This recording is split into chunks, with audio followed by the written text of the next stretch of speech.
All right, we're going to get started this morning with an invocation by Rabbi Varad Harris of Temple Binay, Israel, followed by the Pledge of Allegiance led by Councilman Todd Stone.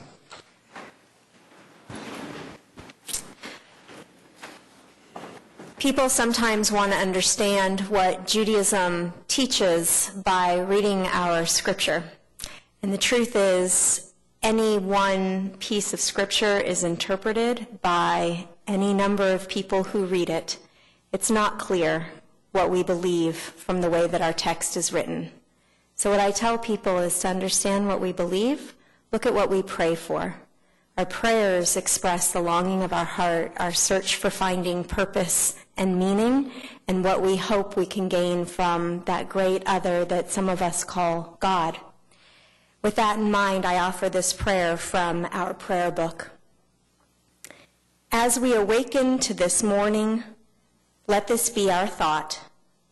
May our day be filled with acts of loving kindness. Let us be drawn to learning and discernment, and may our actions be shaped by a will greater than our own. Keep us from iniquity, disgrace, and sin. May we not be overwhelmed by temptation or despair. Distance us from evil people and false friends. Let us cultivate a life of goodness. May our hands reach out only in kindness, and we will serve the Eternal One through acts of righteousness. Today and every day may we merit God's mercy by living our lives with compassion and love. Holy One of blessing, draw us to your words. Teach us the art of sacred living. Baruch atah Adonai hamelamed chasadim tovim la'amo Yisrael. Praised is the Eternal One who teaches God's people acts of loving kindness. Amen.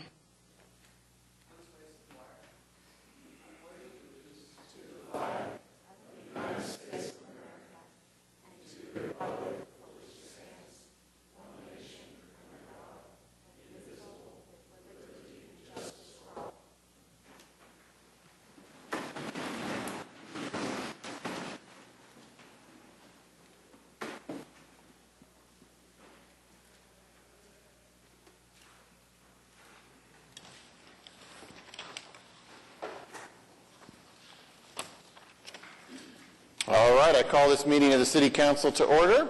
We only have one item from the Office of the Mayor today. It's an Economic Development Update, item 3A. Economic Development Update by Roy Williams, President of the Greater Oklahoma City Chamber of Commerce. Roy, welcome. Thank you, Mayor. Mr. Mayor, members of the Council, Mr. City Manager, thank you for having me back. There are about 6 different areas I want to touch on very briefly that we've been involved in. And oftentimes in partnership with the city on it, so just want to share that with you. Starting off with regard to the legislative session that just concluded, it was by and large a successful session with several really important wins for Oklahoma City specifically and the growth therein, and so there are a couple I want to highlight. First is that the Chamber led an effort to create a new economic development program for software cybersecurity engineers to address a severe shortage that really exists in Oklahoma. This new tax credit was modeled on the very successful aerospace engineer tax credit that's on the books, and this new incentive is really the first of its kind nationally, so we're leading the way here. We hear daily from companies who need this kind of talent to continue to grow. Secondly, there was a Chamber-led coalition that obtained very favorable amendments to the permit-less carry legislation, House Bill 2597 and House Bill 2010. The Oklahomans for Business and Property Owners' Rights worked very closely with the House leadership to expand protections for businesses, for people who host events, for college campuses, and for public parks and zoos wanting to prohibit weapons on site. While we were opposed to the legislation, we felt the result could have been far worse had we not been able to get these amendments in the legislation. All 7 of the Chamber's priority economic development incentives were retained by the legislature. In addition, the Local Development and Enterprise Zone Incentive Leverage Act, which is used for large projects such as the First National Center has now been extended for 15 years, and a quick action closing fund was appropriated to the governor's office in the amount of $5 million, but then it was added to in the general session, in the general budget. So the governor is now equipped with a pretty significant closing fund. Employers' ability to maintain and enforce drug-free workplaces was secured following passage of the state question on medical marijuana. The so-called Unity Bill allows businesses to do three things. One, discharge an employee or not consider a job applicant who tests positive and doesn't have a medical marijuana license. Second, to take action against an employee who consumes marijuana at work or while performing their job responsibilities. And third, take action against an employee who tests positive and works in a safety-sensitive position like a heavy equipment operator, school bus driver, etc. Good news that on transportation, the Oklahoma Department of Transportation 8-year plan was fully funded, and major Oklahoma City area projects, including I-235 at I-44, I-40 at 240, and State Highway 77 will remain on schedule for timely completion. In addition, state funding was obtained for the Heartland Flyer, which is related to efforts to establish a regional commuter rail system in central Oklahoma. On criminal justice, a significant criminal justice reform measure was enacted, but a lot more work remains in that area. The final bill that passed by the legislature was House Bill 1269, which will make the provisions of State Question 780, which was reclassification of drug possession and property damage crimes as misdemeanors, makes this retroactive. However, much work remains to pass additional incarceration rate reducing legislation. And finally, for the second consecutive year, the Chamber supported efforts to increase teacher pay. During the next fiscal year, teachers across the state will receive an average raise of $1,200, which when combined with last year's $6,100 average raise, will make Oklahoma teachers the highest paid in the region, at least until other states do the same. In addition, nearly $75 million in new funding was provided for the classrooms, which will be added to the school funding formula. Second area, briefly, is the jail trust and criminal justice reform. The Criminal Justice Advisory Council worked closely with our county commissioners on the recent establishment, as you have read, of the county jail trust. As we continue our work to improve our county criminal justice system, this next piece will allow for very intense and deliberate discussions around processes and facilities at the county jail. And in addition to our work at the county level, I also serve as chairman of a Senate committee that is focused on fines and fees. The number of fines and fees that we see in our system really trap people in a cycle of debt and incarceration. So we're working on that. The next area I want to mention is new business announcements. We've seen 3 new-to-market companies come into the area since my last conversation with you that I wanted to share. The first is a UK-based aerospace and defense company called Cobham, which has established a presence near Tinker. The company has a long-term plan to have a maintenance and repair capacity here. The next is a specialty liquid asphalt distributor with offices in Tulsa and Oklahoma City. It's called Asphalt and Fuel Supply. And the third is the Burris Logistics, which is a food cold storage companies. In addition to these new-to-market companies, a local company, Swift Transportation, is expanding significantly in driver education and training.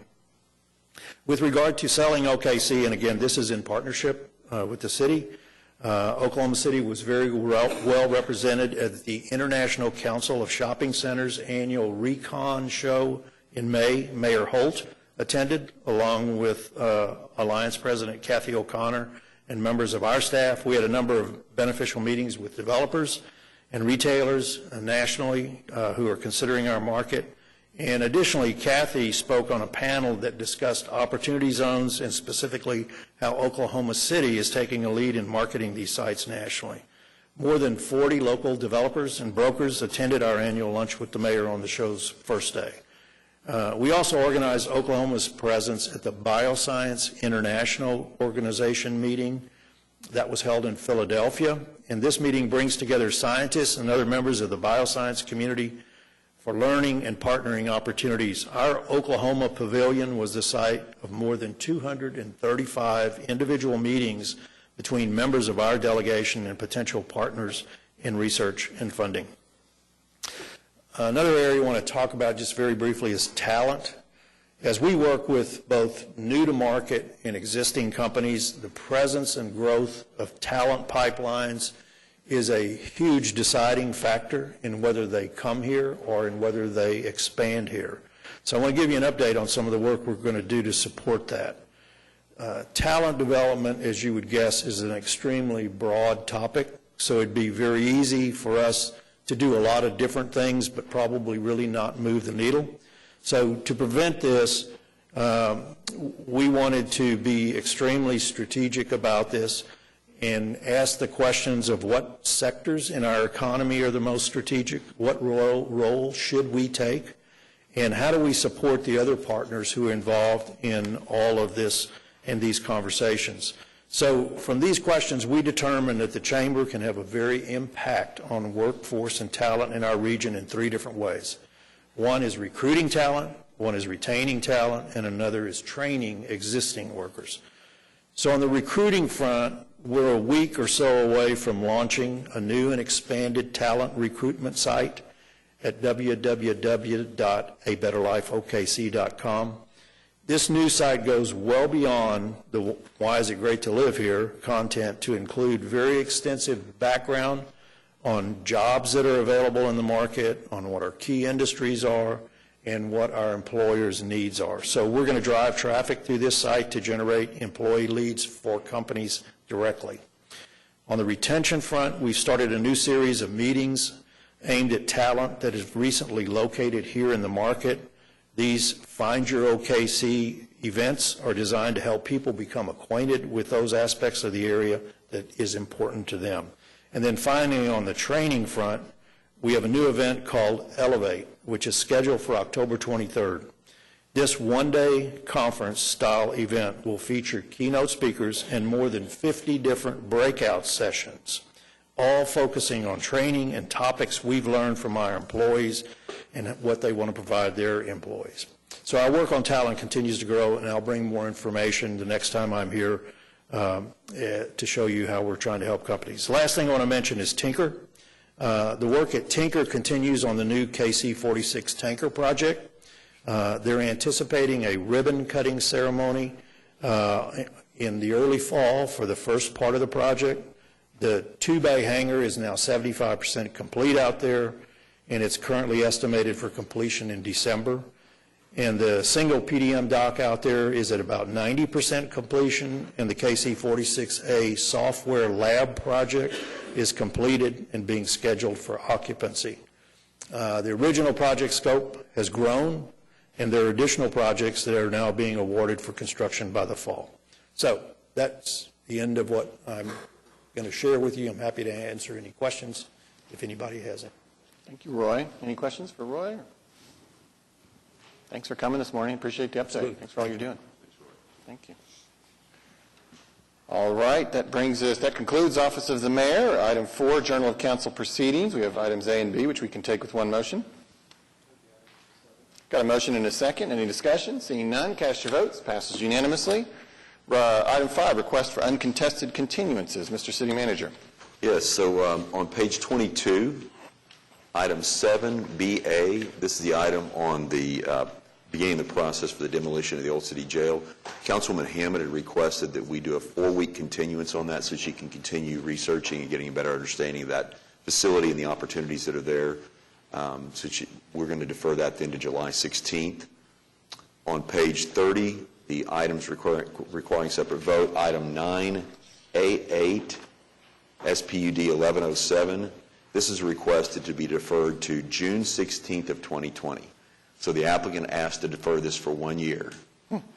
Councilwoman Nice had been working with them on some issues with that development, and they had agreed that they would defer that for 1 year and come back and revisit that at the time. On page 31, item 9B1, it's SP 522. The request is to withdraw this. That was a request from the applicant, is to withdraw this item. Item 9B2, SP 524, The request is to defer this item until July the 2nd. On page 32, under dilapidated structures, item 9F1B, 2101 Northwest 26th Street. We'll strike this item to re-notify the owner. On page 33, unsecured structures, there's multiple structures, items here. It's 9G1, and we'll have multiple items on all of these. We'll be striking these items. It's 6412 South Phillips Avenue. The owner is secured. Item D is 2731 Southwest 5th Street. The owner is secured. Item E, 2432 Northwest 13th Street, to re-notify the owner. Item F, 2319 Northwest 16th Street, to re-notify the owner. Item G, 3732 Northwest 23rd Street, the owner has secured. Item I, 2517 Southeast 45th Street, the owner has secured. Item J, 10910 Northeast 63rd Street, the owner has secured. On page 33, abandoned houses, item 9H1. Again, there's multiple items on here, and we'll be striking all of these items. Item B, 6412 South Phillips Avenue, owner is secured. Item D, 2731 Southwest 5th Street, the owner is secured. Item E, 2432 Northwest 13th Street, to re-notify the owner. Item F, 2319 Northwest 16th Street, to re-notify the owner. Item J, 2517 Southeast 45th Street, the owner has secured. Item K, 10910 Northeast 63rd Street, the owner has secured. Then on page 37, item 9S. This is an executive session, and we're going to strike this item. And then on page 38, item 11A, this was the ordinance change on the HP landmark for the HP landmark designation. Councilman Stonecipher and Councilman Greenwell both asked to defer this item for 2 weeks. July 2nd. Yes, and that is all I have.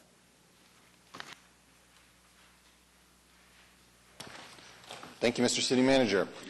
Revocable permits, item 6. We've got 6A, revocable permit with the OKCX Cycle Club for the 2019 River Trail Relay on June 30th. Is there anyone who signed up to speak? Well, we'll start. Councilman Stone? I'll move the item for approval. Got a motion and a second. Any discussion? Seeing none, cast your votes. Passes unanimously. Got 6B, revocable permit with the Oklahoma City Boathouse Foundation for the 2019 Stars and Stripes River Festival on June 29th. And it looks like we've got Sarah Betts. Did I pronounce that? Bettis, please. Welcome. If you wouldn't mind saying your name and address. Okay, my name is Sarah Bettis. My address is 4713 Eastman Drive, Oklahoma City, Oklahoma. And just tell us a little bit about the event. Yeah, so this will be the 2019 Stars and Stripes River Festival. It's a one-day event. It features rowing, dragon boating, and kayaking races. This is really the event for the city that we do. We have food trucks. We'll have an Olympic Day, which is a national day that we'll be celebrating here, exposing kids to different Olympic sports that they can try. And then the end of the day will conclude with a huge fireworks presentation. Great. Councilwoman Nice? All right, we're looking forward to the 2019 Stars and Stripes River Festival, so I know it'll be a great event. With that, I ask we move the item. Got a motion and a second. Any further discussion? Seeing none, cast your votes. Passes unanimously. Have a great event. Thank you. 6C, joint revocable permit with the Oklahoma City Water Utilities Trust and Red Coyote Running and Fitness to hold the Red Coyote Love Run 5K and 10K. We have someone here who's here to protest. Councilman Greiner, do you want to speak to it, or do you want to start with the protester? I don't know that we have an applicant here. That's on another page. Oh, that's another item? Okay. Oh, good. Well, I thought it seemed unusual. All right, very good. I'm just going to let them have their day, but... Okay, great. Come forward. That'd be really scared there. Good morning. My name is Brett Hale. Address is 2412 Brookside Avenue, Edmond, Oklahoma. I'm with Adventure Tech Sports. We're representing Red Coyote Running and Festival Love Run. It's a new event, 5K and a 10K, both taking place on Saturday, June 21st at 8 a.m. on the Lake Hefner Trails. Both runs will start and finish at the Lake Louise Lakeside East Wharf and be completed by 11 a.m. The event is an all-inclusive target run for Red Coyote's 5 and 10K training programs. A portion of the proceeds will benefit Heartline Oklahoma, which is a 24-hour suicide prevention hotline. And we appreciate the city's support with this and would like to extend an invitation to all of you to join us on the 21st. And thank you for your time. Okay, thank you. Now, Councilman Greiner. All right. Got a motion and a second. Any further discussion? Seeing none, cast your votes. Passes unanimously. Have a great event. 6D, joint revocable permit with the Oklahoma City Water Utilities Trust and In Motive Oklahoma to hold the 2019 Hot 5K. Do we have anyone for this? We do not. Again, Councilman Greiner. Got a motion and a second. Any further discussion? Seeing none, cast your votes. Passes unanimously. Item 6E, revocable right-of-way use permit with Factory Obscura, Inc. to hold Factory Obscura Summer Solstice Block Party June 21st to June 23rd. And Laura Massenot is here to present. Good morning. I'm Laura Massenot, 1018 Northwest 17th. Factory Obscura is bringing to you the first ever Summer Solstice Block Party with an outdoor roller rink and all kinds of free and fun art activities and performances. First annual in support of and in coordination with Oklahoma City Pride and Freedom Oklahoma. And so we plan to be back every year and hope that it's a big success for the city. Also of interest, Vice Media will be out making a little documentary about community impact, spending the weekend with us. Cool. Councilwoman Hammond? Yeah, I just want to encourage everyone to come out. I think it's going to be really great. And I just want to highlight, too, the work that Factory Obscura is doing, particularly in providing livable wages for artists. And the focus they have on that, I think, is something that I think, hopefully, most of us in the community can get behind. So with that, I move for approval. Got a motion and a second. Any further discussion? Seeing none, cast your votes. Passes unanimously. Thank you. Have a great event, Laura. Thank you. Okay, item 6F, revocable right-of-way use permit with Oklahoma City Pride Alliance, Inc. to hold OKC Pride Festival and Parade June 21st through June 22nd on Northwest 39th Street. Hi, Lauren. Hi, Lauren Zuniga, 6221 Lansbrook Court. Oklahoma City Pride has happened for 32 years. We're excited to have it again. The block party and the parade and the festival will all be held on 39th Street, starting the 21st with the block party, and then the parade will be at noon, and then the festival all day on Saturday. You know about it. You were there last night. That'll do it. That's good. Good job. Councilman Cooper? Lauren, from the bottom of my heart, thank you for your work. Allie, to the entire LGBT community and their allies, proud of you all.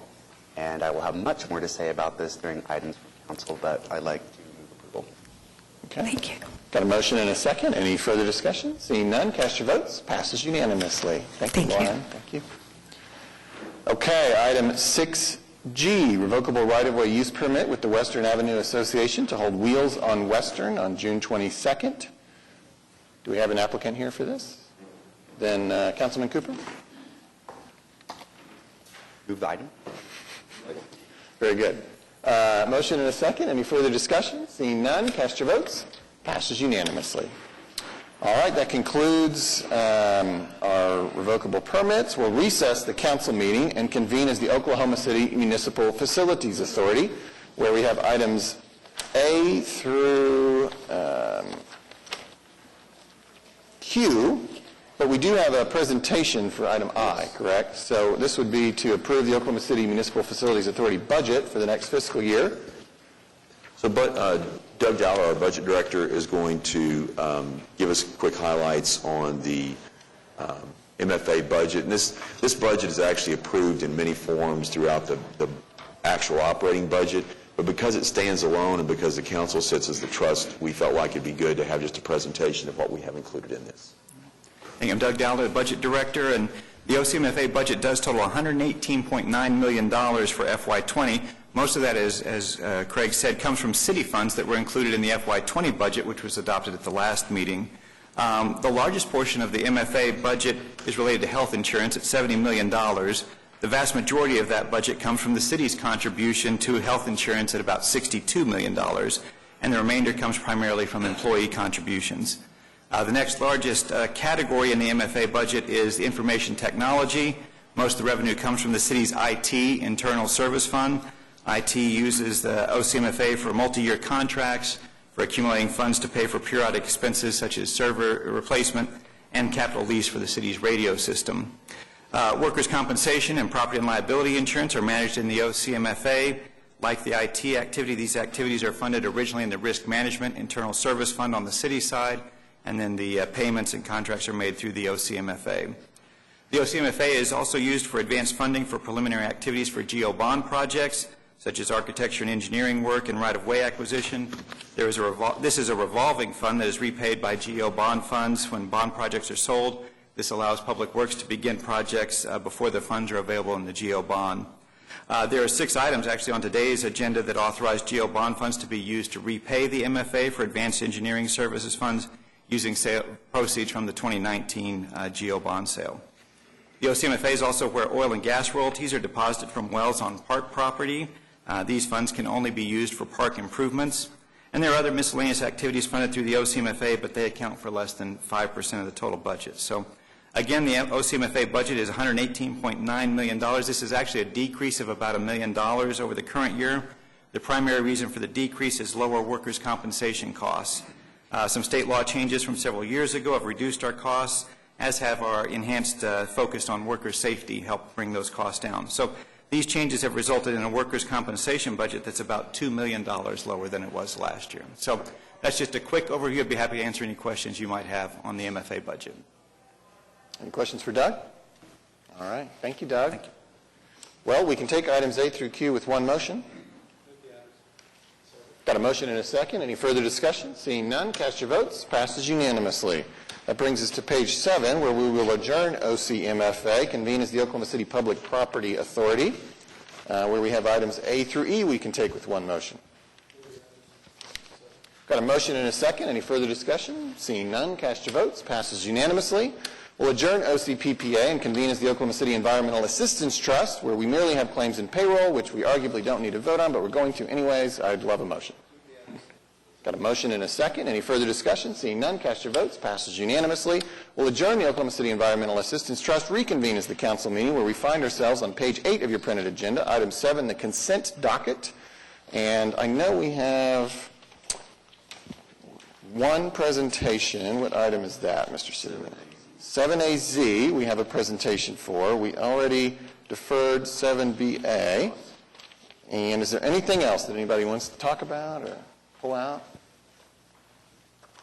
Excellent. All right. Well, we'll take it in order then. Well, I guess we only have one thing. So we'll have that presentation now. Yeah, so Chris Browning, our Utilities Director, is going to speak to us on AZ. This is the item that's authorizing moving forward with a proposal on the Tinker Air Force Base water system. Good morning. Chris Browning, Utilities Director. The Department of Defense instituted a privatization and municipalization program for the management of base services, including water, sewer, electric, trash collection, and other services on the base to enable the military bases to become more resilient and efficient. In April 2013, Defense Logistics Agency, which is the Air Force contracting organization out of Washington, contacted the Water Trust about taking over the operation of Tinker Air Force Base water and sewer system. A consulting team, Stantec Consulting Services, Inc. in Guernsey, a local firm, were selected to assist city staff in performing all services associated with addressing the federal request. Stantec and Guernsey have significant experience in utility privatization efforts on military installations. The Utilities Department, Municipal Councilor's Office, and our consultant have been ongoing in ongoing negotiations with the DLA to develop a plan to improve the operation and maintenance efficiency and a capital improvement plan to improve the reliability and the resiliency of the base water and sewer systems. In addition, we put together a pricing structure that would comply with the government's what they call should cost. They take an average of the operations throughout the country and they say, okay, if you're going to do this, it should cost this amount. So we came up with a plan to be able to operate the facility within their should cost budget without subsidy from any of our other customer classes. DLA has informed us to anticipate direction to submit a final services and pricing proposal within the next few weeks. Afterwards, we'll be given 30 days to respond. DLA will evaluate the proposal and make recommendations to the Air Force accordingly. The Air Force will need to award the contract to Aquit by September 30, or they'll lose the allocated funding for that project. To ensure that we can satisfy DLA's timeline, it's requested that City Council consider approval of this item, authorizing staff to submit that final proposal to the Air Force. With that, I'd be happy to answer questions. Any questions for Chris? All right. Thank you. Thank you. Well, I'd entertain a motion to approve all the items on the consent docket except for 7BA, which was deferred. Got a motion and a second. Any further discussion? Seeing none, cast your votes. Passes unanimously. That brings us all the way to page 27 in your printed agenda, item 8, the concurrence docket, where we have items A through M we could take with one motion. Got a motion and a second. Any further discussion? I just have one that I want to point out. Absolutely. Item A1 is a road improvement on Lakeshore Drive from Britain to Canal Road. It's essentially the lake road on the west side of Lake Hefner. It's being repaved, and it definitely needs to be repaved, and it's going to cost $800,000, and it'll be complete in November of this year. So it's just a good project I wanted to highlight. Does that include the sidewalk too? Just out of curiosity, I know it's kind of beat up. There is not. There's not a sidewalk there. It's a multi-use trail, and it is already being redone. It's not on top of the dam. That's what I was thinking. It is on top of the dam? No, it doesn't. The Britain is just south of where the dam starts. Okay, I got you. All right, cool. Thank you. Anybody else want to talk about anything on the concurrence docket? Seeing none, did I have a motion in a second? Okay, all right. Any other discussion? Seeing none, cast your votes. Passes unanimously. This brings us to page 29 in your printed agenda, items requiring separate votes. We're at 9A. These are ordinances on final hearing that were recommended for approval at the Planning Commission. Item 9A1 is at 4914 South Shields Boulevard, going from R1 to I1. Councilman Stone. Thank you, Mayor. Francis, has anyone signed up to speak? No? With that, unless council has any questions, I'd move for approval. Got a motion and a second. Any further discussion? Seeing none, cast your votes. Passes unanimously. Item 9A2, 4001 Northeast Grand Boulevard from PUD 63 to PUD 1717. Councilwoman Nice. Yes. Was there anyone that signed up for this? This is basically to permit our golf courses to serve mixed beverages in accordance with the state law to provide signage. So that's what we have for actually 2 as well as 3. So I'll be saying the same thing. So you're right. So 2, 3, 4, 5, and 6 are all over that. And they also allow for digital signage at the golf courses. There's not a plan to put that in place now, but it would allow for both of those with the alcoholic beverage sales and digital signage. And that's in coordinates with state law. That's right. So with that, I'll move approval. Okay, we've got a motion and a second. Any further discussion? Seeing none, cast your votes. Passes unanimously. Item 9A3, 824 Frederick Douglass Avenue from R1 to PUD 1718. Councilwoman Nice. This one is for the James E. Stewart Municipal Golf Course to serve mixed beverages in accordance with the state law. So with that, I would move approval. Got a motion and a second. Any further discussion? Seeing none, cast your votes. Passes unanimously. 9A4 at 11600 South Portland Avenue from AA to PUD 1719. Councilman Greenwell. Thank you, Your Honor. This is a similar item. It pertains to Early Wine Golf Course. just bring us into compliance with state laws in terms of selling beer and alcohol. I move approval. Got a motion and a second. Any further discussion? Seeing none, cast your votes. Passes unanimously. 9A5, 4491 Lake Hefner Drive from R1 to PUD 1720. Councilman Griner. This is for the Hefner Golf Course. I'll move for approval. Got a motion and a second. Any further discussion? Seeing none, cast your votes. Passes unanimously. 9A6 at 2301 Southeast 29th Street from R1 Single Family to PUD 1721. Councilwoman Knight. Yes, Ms. Francis, anyone signed up for this? All right, with this is for Trosper. Oh, this is for Trosper. So with that, let's move for approval. Got a motion and a second. Any further discussion? Seeing none, cast your votes. Passes unanimously. 9A7 at 2528 Featherstone Road, going from PUD 62A and PUD 704 to PUD 1723. Councilman Stonecipher. Thank you, Your Honor. This is an ordinance on final hearing. It's to permit residential development. There are no protests, so I'd move for approval. Okay. Got a motion and a second. Any further discussion? Seeing none, cast your votes. Passes unanimously. Item 9A8 was deferred. Item 9A9 is at 1216 Blackwelder Avenue from R2 to SPUD 1118. Councilwoman Hammond. Yes, do we have anyone sign up to speak on this? Is the applicant present? Yeah, if you could just come up and speak a little bit about what you're doing here. I just want to make sure everyone's up to speed. How's it going today? My name is Jeff Struble, 1916 Northwest 18th Street.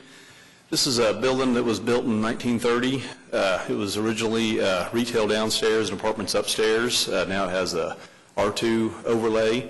So we are wanting to do some live work. We're working with some artists to do some affordable live work spaces. Kind of have a little maker's corner there and bring the building kind of back to life. So does anybody have any questions? Well, thank you so much. And with that, I move for approval. Got a motion and a second. Any further discussion? Seeing none, cast your votes. Passes unanimously. Thank you. Thank you. Item 9A10, 716 Northwest 68th Street from R1 to SPUD 1119. Councilman Cooper. Is anyone here to speak on this item? David, would you mind? Thank you.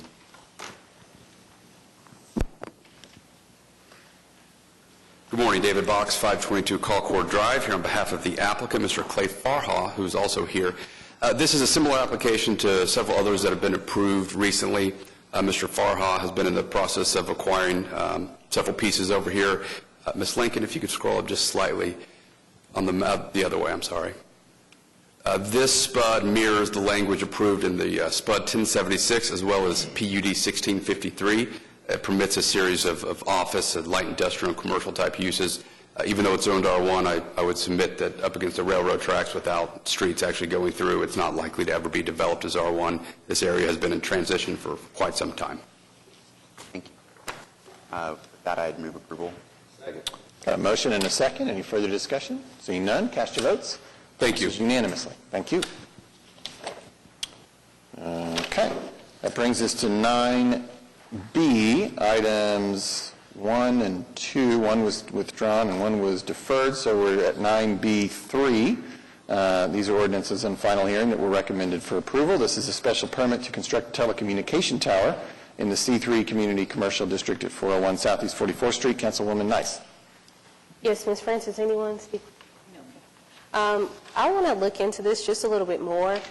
So with that, I'm going to ask if we just defer it for 2 more weeks. Okay. You want to make a motion to defer for 2 weeks, please. Got a motion and a second for a deferral of 2 weeks. May I speak briefly? He wants to address this topic. Yeah, so okay, sure. Go ahead. I'm here on behalf of the applicant. I've got a team of engineers, site acquisition folks. If there are specific questions you might have, this was an item that was delayed for a significant amount of time at the Planning Commission stage. There was a protest. I don't believe she's here today, so I just wanted you to know several people traveled here today. If there are specific questions you have, we've got a bunch of folks here. Well, I haven't, I want to fully talk again to that protester, and I also want to speak with, I was supposed to speak with a consultant this morning before our meeting, before this agenda meeting, so I do want to just privately speak about this a little further. Okay. So that's why I'm asking for that deferral. Okay. Thank you. All right, we've got a motion and a second for the deferral. Any further discussion? Seeing none, cast your votes. Passes unanimously. 9B4, this is a special permit to operate a movie theater serving mixed beverages in the C3 Community Commercial District at 1901 Northwest Expressway. Councilman Cooper? Is anyone here to speak on this item? Well, drinks in movie theaters, kids will be dancing in the streets next, so I'd like to move the item for approval. Got a motion and a second. Any further discussion? Seeing none, cast your votes. Passes unanimously. 9B5, this is a special permit to operate a movie theater serving mixed beverages in the C3 Community Commercial District at 2501 West Memorial Road. Councilman Stonecipher. I move the item for approval. Got a motion and a second. Any further discussion? Seeing none, cast your votes. Passes unanimously. Item 9B6, special permit for above-ground flammable liquid storage for an airplane hangar lease at Wiley Post Airport in the I-2 district. Councilman Greiner. Yeah, this is a special permit to allow above-ground fuel tanks at Wiley Post Airport. It's got staff approval, unanimous planning commission approval, and if there's anybody signed up, I'll move for approval. Got a motion and a second. Any further discussion? Seeing none, cast your votes. Passes unanimously. 9C, this is an ordinance on final hearing that was recommended for denial at the Planning Commission. This is at 9620 Northeastern Avenue. I'm going from R1 to SPUD 1059. Councilwoman Nice, we do have a couple people who have signed up to protest. Okay. I don't know if the applicant is here, though. Do we want to? Are the protesters here? Okay. Yes. This is the applicant? Yes. Yeah. Mark Ferris, Red Plains Professional, 2933 South Bryant, representing the applicant. The item before you is the rezoning to a SPUD. It's a transitional area of town. Directly to the west is Kimray, which will have over 400,000 square feet of building, 750 parking spaces. This proposed rezoning could provide a transitional buffer from the heavy use to the west to the residential to the east. I'd be glad to answer any questions that you may have. I know this is also, it's residential as well, so I believe that's why we have some of those protests.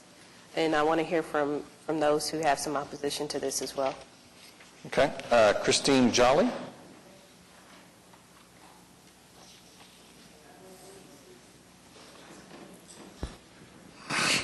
I'm used to that.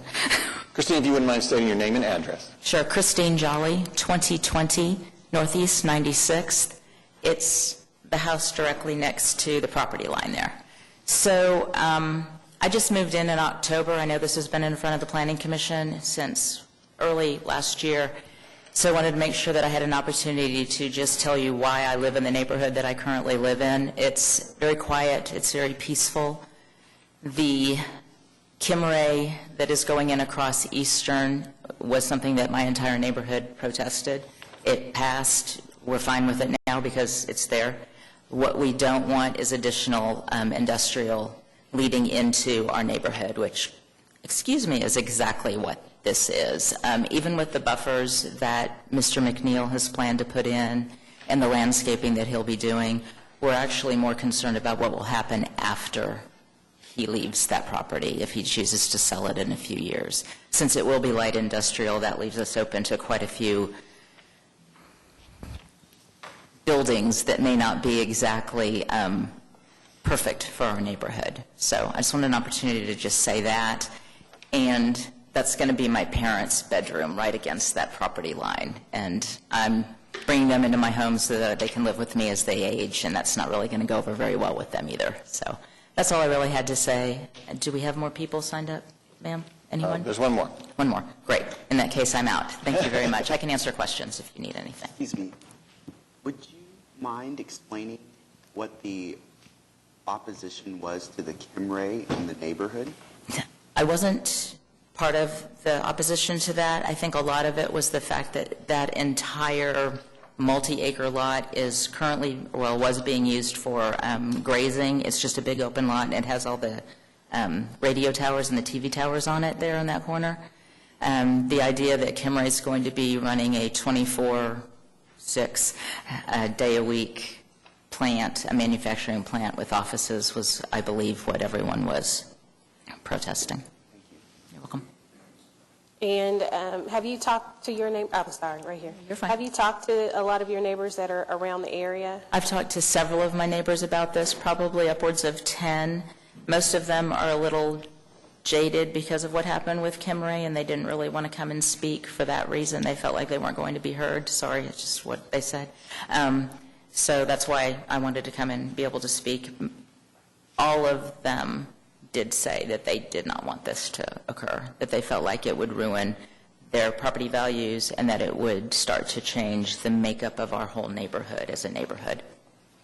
Thank you. Okay. Ma'am, could I ask a question? So the proposed development area is this square in the upper left corner, is that correct? With two... It's the square that is the big square right in the middle that comes all the way out into Eastern. Mm-hmm. Yes. And your house is located? Right there. Yes, sir. There's actually quite a few, there's a couple of houses that are actually along that street. It's almost like a dead end in some aspects. It looks like a dead end, but then it twists around back into the neighborhood at that corner. So there's my house there. There's a house directly across the street going to the north. The house that's got the super long, woo, hello.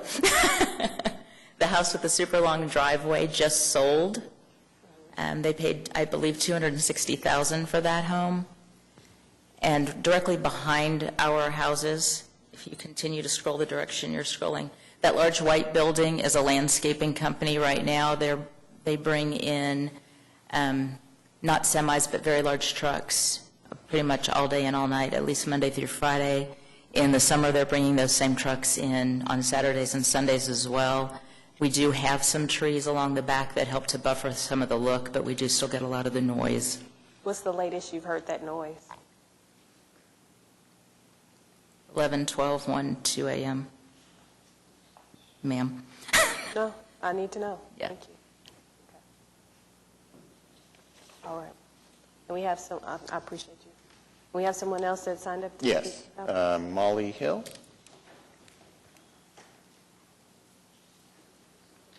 If you wouldn't mind stating your name and address. Molly Hill, 2200 Northeast 96th Street. I live at the end of that street, and I've been there for 35 years. And it is, as Christine said, a very quiet residential neighborhood. The landscaping company that is represented by the large white building is problematic because of the activities that they carry on late at night, burning things drift into the neighborhood. This proposal is a slippery slope, and this is a residential street. The plot in question, yes, it's on Eastern, but it's also on 96th Street. If this is a business, this is not that big of a lot. If they put a business in there, there's nothing to keep people from parking on 96th Street to patronize this business. That's going to be commercial parking on a residential street. And as Christine mentioned, Kimray is already going to dramatically change the character of our neighborhood due to the truck traffic and the vehicular traffic that's going to be coming in and out of there 24/6. I ask you to at least protect 96th Street from further commercial development.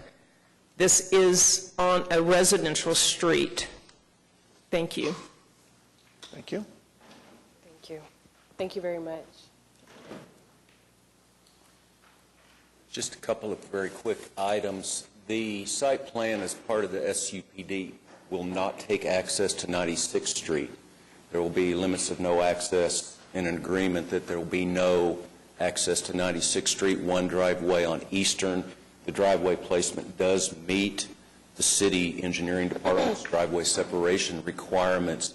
Also, the landscape buffers along the east would provide approximately 30 feet in addition to a site-proof fence. And as far as parking or access on 96th Street, we'd be willing to do whatever we could to discourage that. I just don't think for this type of use that there will be any parking along there. It is zoned residential. I don't think it's ever going to be residential. So we're in a transition phase with this area of town. Be glad to answer any questions.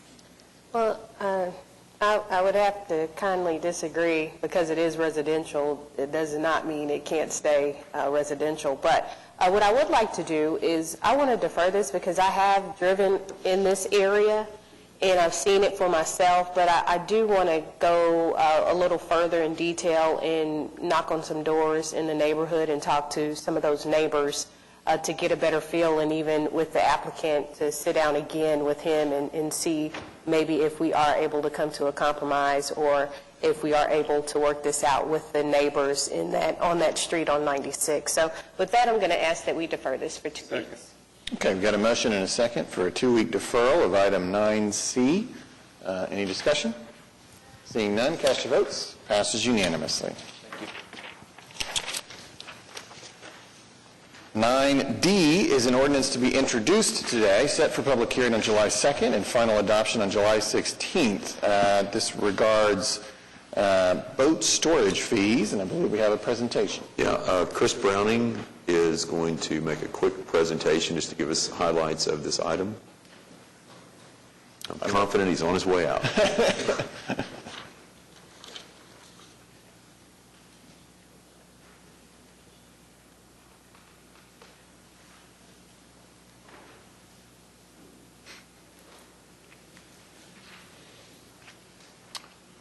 Well, we could we move on. And we'll come back when we see him. So 9E1 is a public hearing. All right, fine. We'll go back to 9D. Chris Browning. Sorry, came up quick. Chris Browning, Utilities Director. The Water Utilities Trust has a marina and dry stall for dry stall storage for watercraft at both lakes, Hefner and Raper. Currently, the fees are set by ordinance. This item would amend the municipal code to allow the Water Utilities Trust to establish boat stall fees through resolution rather than ordinance. If approved, staff will periodically review the fees at comparable boat facilities in the metro and central region, develop recommendations for appropriate fee changes that will be presented to the Water Utilities Trust for consideration. Rates would be developed based upon boat size rather than stall size, and we believe that would be more responsive to market conditions. I'd be happy to answer questions if you have any. I just wanted to make the comment, I appreciate all your work on this. Our pleasure. We've been working on it a while, but thanks. Okay, any other questions or comments for Chris? Seeing none, I'd entertain a motion to introduce the ordinance for consideration. Got a motion and a second. Any further discussion? Seeing none, cast your votes. Passes unanimously. Thank you, Chris. That'll be back for a public hearing on July 2nd. Now we're at 9E1. This is a public hearing regarding dilapidated structures here listed, items A through G. Is there anyone here who wishes to speak on any of these dilapidated structures? Seeing none, I'd entertain a motion to adopt the resolution found at item 9E2 declaring that the structures are dilapidated. Got a motion and a second. Any further discussion? Seeing none, cast your votes. Passes unanimously. We're at 9F1. This is a public hearing regarding the dilapidated structure here listed, item A. Item B was previously struck. Is there anyone here who wishes to speak on this item at 818 Northeast 18th Street? Seeing none, I would entertain a motion to adopt the resolution found at item 9F2 declaring that this structure is dilapidated. Got a motion and a second. Any further discussion? Seeing none, cast your votes. Passes unanimously. 9G1, this is a public hearing regarding the unsecured structures here listed, except for the quite a few that were struck at the beginning of the meeting. Is there anyone here who wishes to speak on this public hearing regarding these unsecured structures? Seeing none, I would entertain a motion to adopt the resolution found at 9G2 declaring that the structures are unsecured. Got a motion and a second. Any further discussion? Seeing none, cast your votes. Passes unanimously. 9H1 is a public hearing regarding the abandoned buildings here listed, except for the many that were struck at the beginning of the meeting. Is there anyone here who wishes to speak on the public hearing regarding these abandoned buildings? Seeing none, I would entertain a motion to adopt the resolution found at 9H2 declaring that the buildings are abandoned. Got a motion and a second. Any further discussion? Seeing none, cast your votes. Passes unanimously. Now we are at 9I1. This is a second public hearing regarding the resolution for appropriations for the fire department. This had a presentation at a previous meeting, and so today will be the final vote on this resolution. But first, I want to see if there's anyone here who wishes to speak under the public hearing portion regarding this resolution. Seeing none, 9I2 is the resolution regarding appropriations for the fire department for the next fiscal year. Got a motion and a second. Any further discussion? Seeing none, cast your votes. Passes unanimously. Item 9J1, this is the second public hearing regarding a resolution regarding appropriations for the police department for the next fiscal year. Is there anyone, this previously had a presentation as well, is there anyone who wishes to speak under this public hearing portion regarding this resolution? Seeing none, I'd entertain a motion to adopt the resolution found at 9J2 for the appropriations of the police department. Got a motion and a second. Any further discussion? Seeing none, cast your votes. Passes unanimously. This brings us to 9K. This is a resolution calling special city council meetings to hear presentations on potential maps for projects. These meetings would be July 9th, July 11th, July 31st, and August 6th. We introduced this resolution at our previous meeting, but since then I have added agendas. And so I want to say out loud the basic agenda of each meeting. On July 9th, we propose to hear presentations on Palomar, on parks, on sidewalks, bike lanes, trails, streetlights, and the Freedom Center.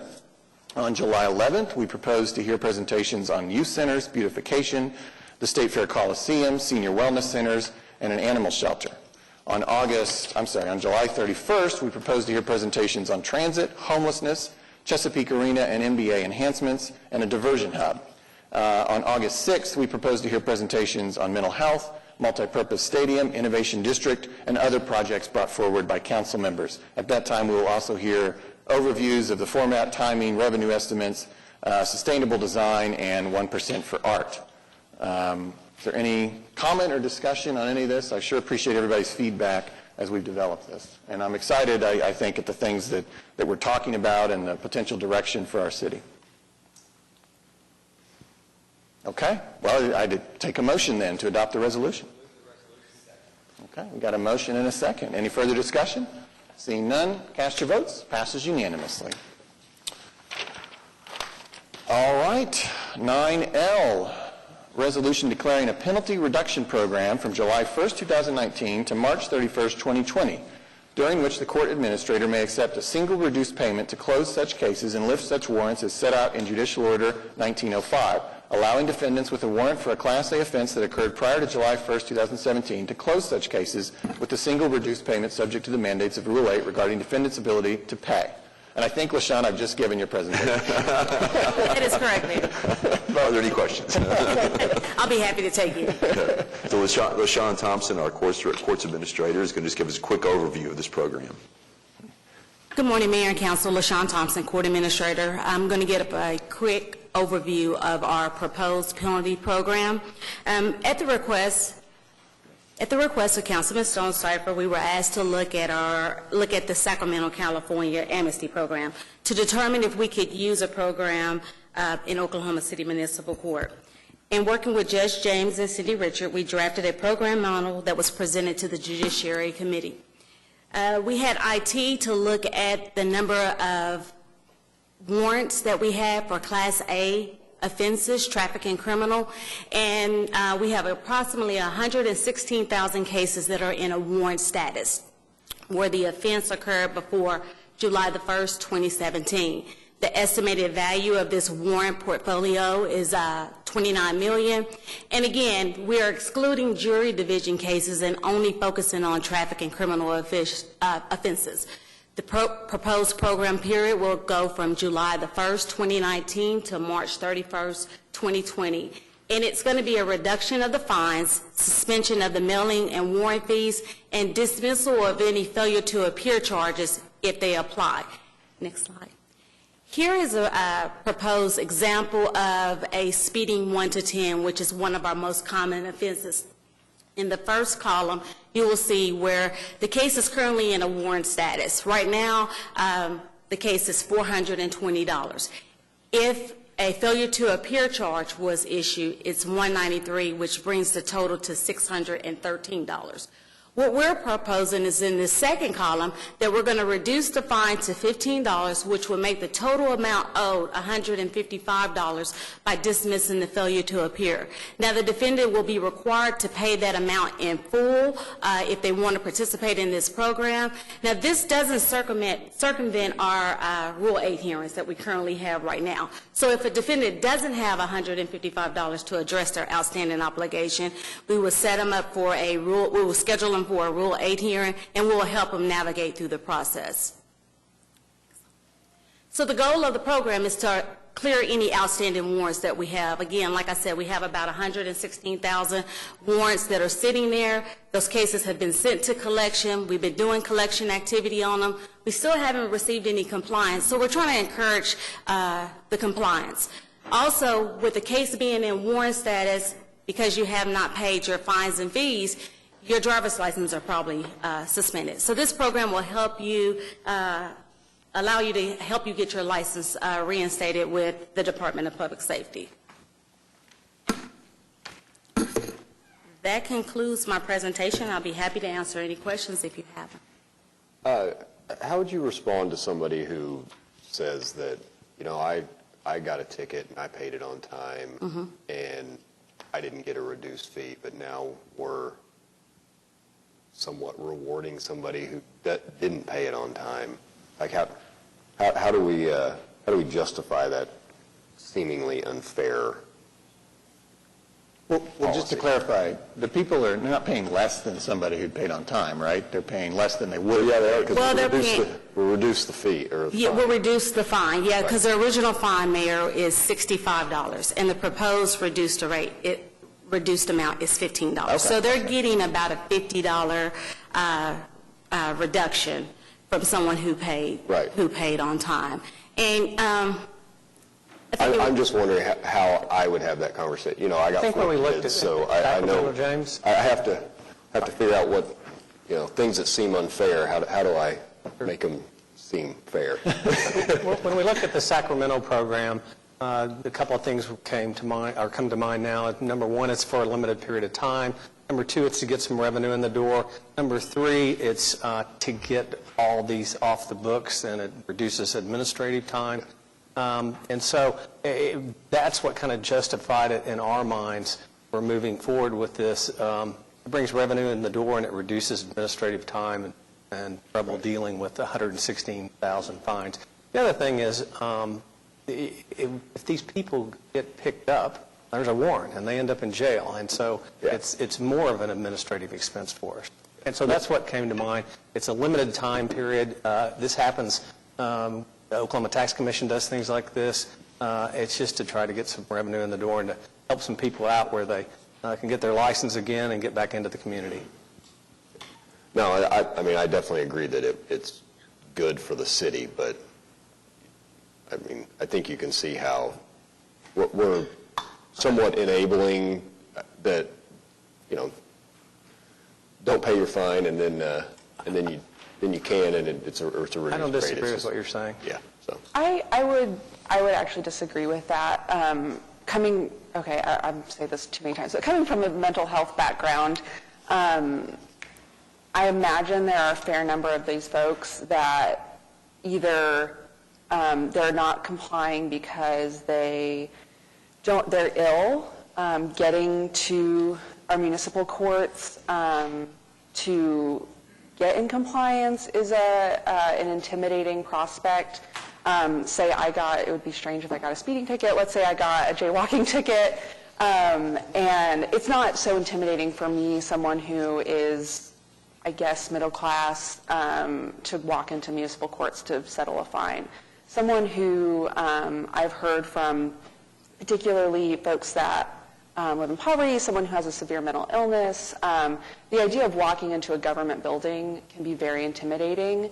And even though our municipal courts do a great job of communicating out that we have these Rule 8 hearings, that you're not going to go to jail for failure to pay, that just isn't reaching everyone, I think. And I think this gives us a good opportunity to not only reduce some of our administrative burden, but to offer what in the mental health world we call harm reduction. So essentially says, like Housing First, you're not trying to say you need to get into compliance with a program to earn housing. Let's get you somewhere safe, stable. Let's get you in compliance with our municipal courts. And then from there, I know our municipal courts do a great job of connecting people with services, connecting people with the community resources they need to maybe get back into work. So it even, I think, offers an opportunity, especially with getting folks a license, the opportunity to not have that hanging over their heads and possibly further burden them as well as our system. So I would disagree that we're enabling people because I think the psychological burden of going into a government institution when you have already this fear about that is this helps, I think, allow for some of that harm reduction. So is there any sort of stipulation of how we can determine if somebody does have a mental, because I don't necessarily disagree with much of what, but it seems like there's not anything in here that would distinguish between somebody who's just being lazy or negligent of what they should be paying and somebody who really is has issues that and remember, that are real. I'm sorry. Let me hop in here. Councilman Griner and Mayor and Council, Cindy Richard with the City Attorney's Office. No, there's nothing that in this particular proposal that would distinguish mental illness, but what I can say, Councilman, if it gives you any assurance, is my empirical review of this over 30 years of being with the city is that most people that can pay a fine do pay the fine, and they do it pretty quickly. Of all of our tickets that get paid, which is about 120 to 150,000 citations a year, 85% of the tickets that get paid within the first 6 months. And then the other 15% get paid over some other period of time. What I think we'll find with our tickets that are pretty much uncollectible will be that the person, unfortunately, is deceased. And we try to do due diligence on searching obituaries and things like that. LaShawn has staff members that work on that. We try to glean those out, but I think we'll find those. And I think, unfortunately, the other thing is, as Councilwoman Hammond was alluding to, is that we have folks that have been in poverty. We had some rough economic times over the years. And unfortunately, a lot of folks knew that if they came in late to pay their ticket, they wouldn't even get a chance to hardly get a word out, and they would get taken off to jail. And so we really had kind of a sad reputation about that. We've completely turned that around. LaShawn has staff specifically dedicated to going out into the community and talking to folks about, come in, let's get your issues resolved. So I think this will be another way to encourage people to come in the door, and let's find out what the issues are and give folks a chance to get back on track. No, all that makes sense. Yes, a quick question. Going to neighborhood meetings like we do, one of the common things that I hear at neighborhood meetings is there's too much speeding in our neighborhood. Is there a possibility that this may create an unintended consequence of inducing people or encouraging them to go ahead and speed by taking away the consequence of their actions? I'm going to defer to Cindy on that. Well, again, in my 30 years here, we've never had any kind of a penalty reduction program before. And I don't know that there'll ever be one again. So nobody should hope for this break again. It's for a limited period of time, and it only starts for folks who have tickets that are before July 1st, 2017. So anybody that might want to go be a lawbreaker now is not going to be assured of any break in the future. And then also the conviction still stands. So we're just dealing with the fines and court costs.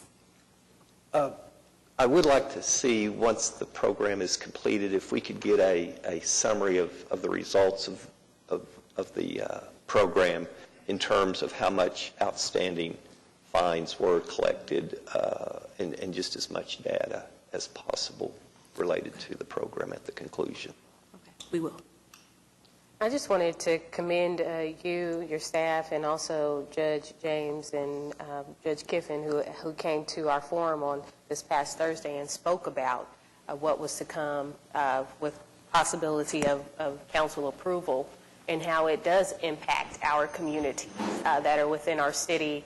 And it means something when you're able to get back on your feet and you have the assistance of your city to help you do that. So I think, even if I'm speaking for myself, and hope I'm not speaking out of turn for Councilwoman Hammond, but we were so excited to sit into our first Judiciary Committee meeting and have this in front of our laps to talk about and discuss about helping our communities further with being able to assist them in this manner. So on my behalf, I just want to thank you all for what you are doing and what you continue to do.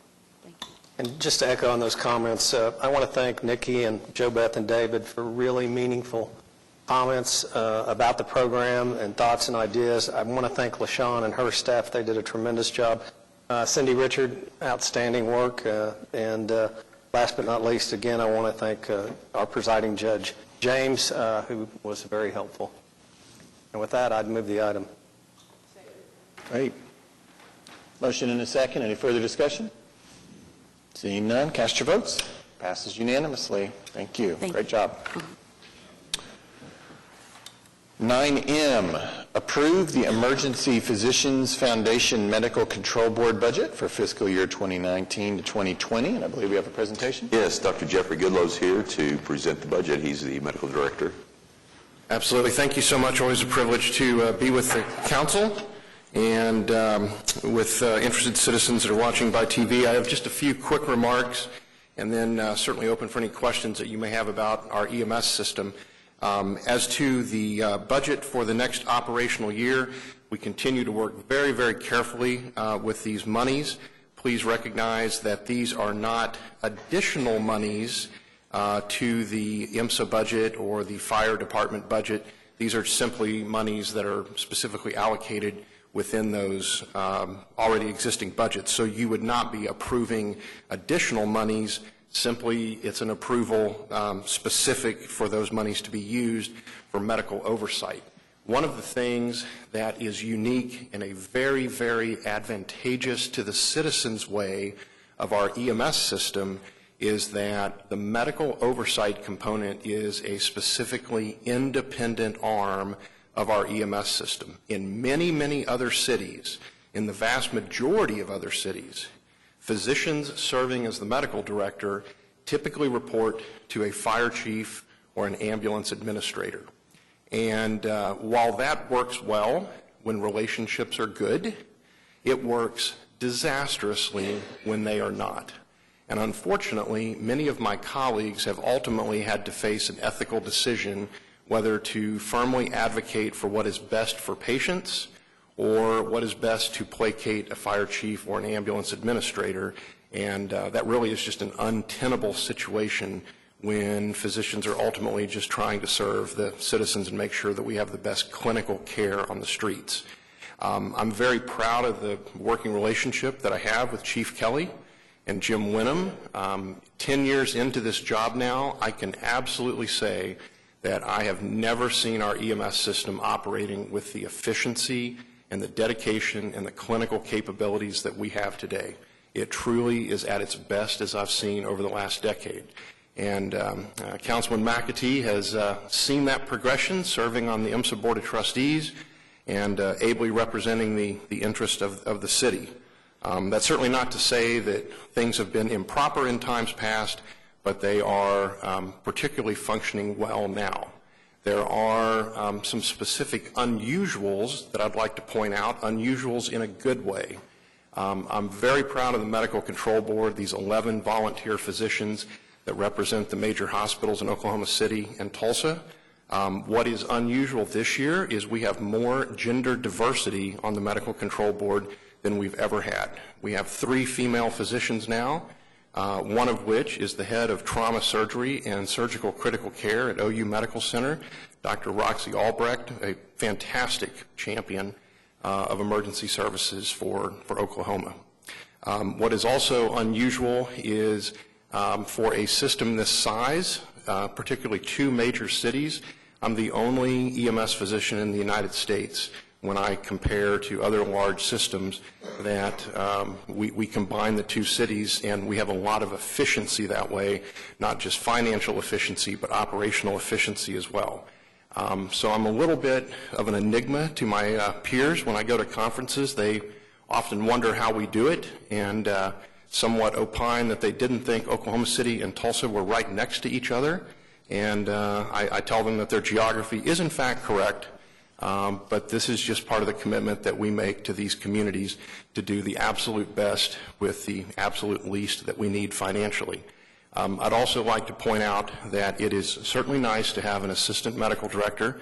Dr. Curtis Knowles is a pediatrician by training, works full-time in the emergency department at OU Children's, and both he and I are available 24/7 to take phone calls real-time for paramedics that need some help in what is best for patient management. I'm very happy to report that for calendar year 2017, our cardiac arrest survival rate is 38%. That compares very favorably with the national average of 13%. Now, that does not necessarily mean that if 100 people experience sudden cardiac arrest in Oklahoma City, that 38 will survive, but by international consensus, that number reflects 38% of those that have a witness collapse, bystander CPR, and that paramedics find them in a certain heart rhythm called ventricular fibrillation on their arrival. This is a decision that was made far beyond our boundaries. This is truly an international standard, and we certainly apply that to our system, and so we have a 3-fold average over the national average. It really reflects the dedication and the training and education and commitment that each of our EMTs and paramedics have, be they an IMSA, Oklahoma City Fire Department, or the other affiliated fire departments in our agency. Also, one of the other unusual aspects, particularly in the last couple of years, those of you that are familiar with the discipline of Lean Six Sigma, we have a very, very experienced Lean Six Sigma black belt that is serving as our Director of Operations for American Medical Response, IMSA's labor contractor in Tulsa. I'm pleased to share with you that this week I'm finishing my own Lean Six Sigma black belt project, and that I have a paramedic and medical oversight that has completed a Lean Six Sigma green belt project in the last year. We are involving a number of our frontline paramedics, dispatchers, and a number of IMSA administrative folks in these Lean Six Sigma projects. Mr. Winham has directed that many of his IMSA administrative staff formally seek Lean Six Sigma education, and I'm aware of at least a couple on his executive team that are currently in Lean Six Sigma green belt projects. All of this to say that apart from the clinical expertise in our system, we are continuing to look for ways to operate with efficiency, not just clinically, but operationally and fiscally as well. So the report card of the health of the EMS system is very strong this year, and I'm certainly happy to take any questions on that. Any questions? All right. Thank you, Doctor. Thank you. Thank you. And with that, I would entertain a motion to approve the budget. Motion and a second. Any further discussion? Seeing none, cast your votes. Passes unanimously. Thank you, Doctor, for all you do. 9N is an extension of collective bargaining agreement with AFSCME until a successor contract is agreed upon. Entertain a motion for that extension. We've got a motion and a second. Any further discussion? Seeing none, cast your votes. Passes unanimously. 9O is an extension of a collective bargaining agreement with the IAF, Local 157, until a contract is agreed upon. Got a motion and a second. Any further discussion? Seeing none, cast your votes. Passes unanimously. And item 9P is an extension of collective bargaining agreement with the Fraternal Order of Police Lodge 123 until a contract is agreed upon. I've got a motion and a second. Any further discussion? Seeing none, cast your votes. Passes unanimously. Item 9Q1 is a resolution approving the request for salary continuation for Major Andrew McCann while he continues to require rehab, etc. I don't believe we need an executive session. Got a motion and a second for a resolution, adoption of the resolution. Any further discussion? Seeing none, cast your votes. Passes unanimously. Item 9R1 is a resolution approving a settlement agreement and mutual release with the City of Bethany, Bethany Public Works Authority, and Oklahoma City Airport Trust, and authorizing the settlement agreement, etc. I don't believe we need executive session. No. Okay. So this is something council's been briefed on with the settlement. It actually settles any issues that we have with the City of Bethany relating to groundwater contamination at Wiley Post Airport, and allows us to have a process going forward to continue to address together with the City of Bethany, the Airport Trust and City of Bethany, any groundwater concerns that are there that result from the former tenant of operations and any water contaminations migrating onto the airport property. Okay. Got a motion and a second to adopt the resolution. Any further discussion? Seeing none, cast your votes. Passes unanimously. Item 9S was struck, and so that brings us to 9T. This is a motion to enter into executive session on advice of the municipal councillor to receive confidential communications from our attorneys regarding pending litigation in the case of Wade v. City of OKC. We needed a vote to go into executive session, though we would handle that at the end of our other business. Got a motion and a second. Any further discussion? Seeing none, cast your votes. Passes unanimously. As I said, we'll handle that executive session at the end of our other business. We also have a call here to enter into executive session at 9U to discuss collective bargaining negotiations for the next fiscal year with the FOP, the International Association of Firefighters, and AFSCME. Got a motion and a second to go into executive session. Any further discussion? Seeing none, cast your votes. Passes unanimously. We will also handle that at the end of our other business. And that brings us to 10A1. These are claims recommended for approval, items A through H. I don't believe we need executive session. Is there anyone here who wishes to speak? Seeing none, I'd entertain a motion to approve the claims. Got a motion and a second. Any further discussion? Seeing none, cast your votes. Passes unanimously. This brings us to item 11, items from council. Item A was deferred. Why don't we handle item B before we go around the horseshoe? Councilman Stonecipher, you want to present this from the Judicial Committee? Certainly.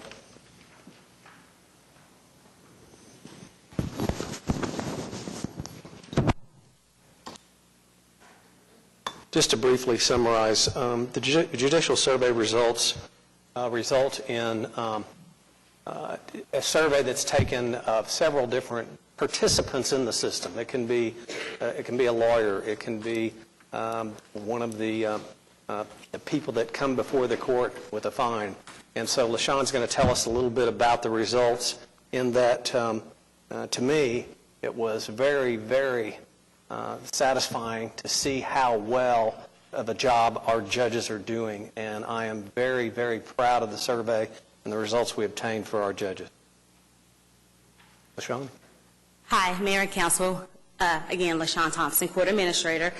The Judicial Survey is conducted March through April, and it covers our prior calendar years. Our survey is mailed to attorneys who practice in our court during the prior calendar year, jurors who were called for jury duty during the prior calendar year, and public defenders. There was also an online link sent to our Oklahoma City Police Department officers, our code enforcement officers, and fire. There were, in 2019, our 2019 survey, there were 370 surveys mailed to our lawyers and public defenders. We had 206 surveys mailed to our jurors. We had 500 emailed to our officers and 181 emailed to our OCPD enforcement officers. We received 137 responses, which is an 11% response rate. And in this rating scale, it's kind of like golf, the lower the better, and so our survey results are per our 4 sitting judges, and this is the overall rating of the survey. And I'd be happy to take any questions if you have any. Again, I just want to emphasize how good these results are, and we should be very proud of the 4 judges that we have that are working for us. Okay, well, thank you. Thank you, LaShawn. Thank you. Any questions? All right. Well, with that, we'll go around the horseshoe for items from council. We're good. Okay, thank you. Councilman Greiner? Councilman Cooper? Oh, goodness. Yes. So, as many of you know, this is LGBT Pride Month. I don't know how many of you know the history of Pride. So if you've heard this story before, please forgive me. If you have not, then buckle up. 50 years ago, right here in Oklahoma City, 1969, a young lawyer walked into a beer bar and he greeted his 3 friends by hugging them and kissing them on the cheek.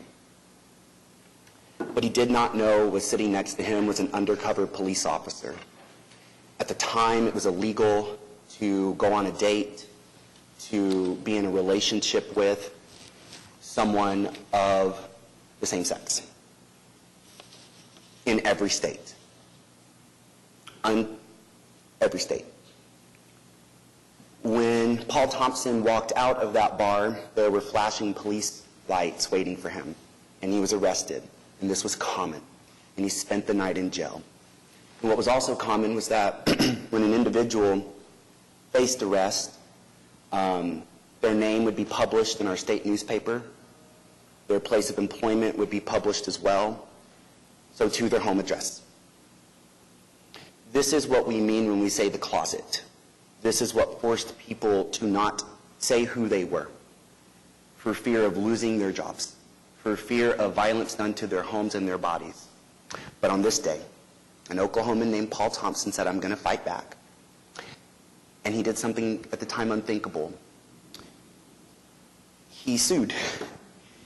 And the judge looked at the arrest, and the arrest said that he'd been arrested for, quote, lewd and lascivious behavior. Again, kissing his friends on the cheek. The judge said for a law to be constitutional, one must be able to look at, one must be able to look at that law and it must be very clear. This was too subjective, however, lewd and lascivious. The judge threw out this case.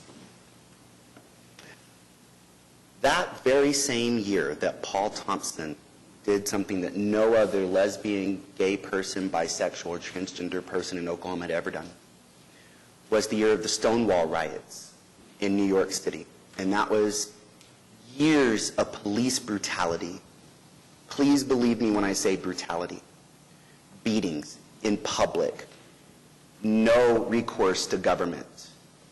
Once more, it was illegal to love who you loved in a consensual relationship with an adult. This particular night in New York City, however, the good people of the Stonewall Inn fought back. First time in our history, literally fought back. Stonewall was a riot, it was a protest, and it went on for days. And for the first time in our country's history, lesbian, gay, bisexual, and transgender people and their allies, and there are many out there who are straight, many, they said, we want to commemorate what we have just accomplished today, that we stood up for ourselves and said we are proud of who we are, that we have different interpretations of our religious text, and we can agree to disagree. To commemorate that, they held a parade, and it was the first Pride Parade.